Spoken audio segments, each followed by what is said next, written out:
9,5 metrga tushadigan ko'pchilik qidirayotgan uyni loyihasini hozir men sizlarga ko'rsataman. Videoni oxirigacha ko'ringlar. Uyimiz 9,5 ga 13,5 metrga loyihalangan. Uyimizga o'rtadan kiriladi.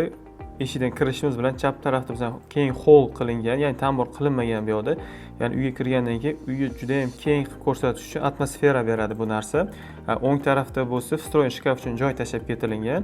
O'ng tarafga buriladigan bo'lsak 530 ga 325 lik keng oshxona qilingan. Oynalariga e'tibor berishinglar mumkin. Shunaqa siniq oyna qilib o'rganmiz, ya'ni oshxonaga maksimal darajada tashqaridan yorug'lik kirish uchun bu narsa qilingan.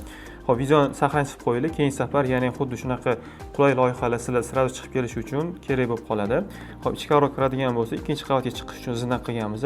Chap tarafda bo'lsa, bizda umumiy sanuzel.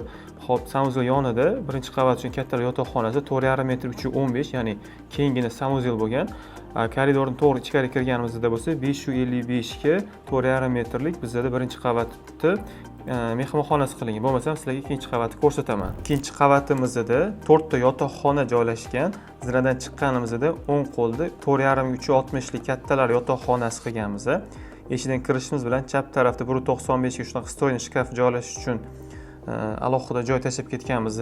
Va to'g'rida bo'lsa 240 ga 180 lik, ya'ni spalnining o'zini alohida sanuzelni qilib ketganmiz.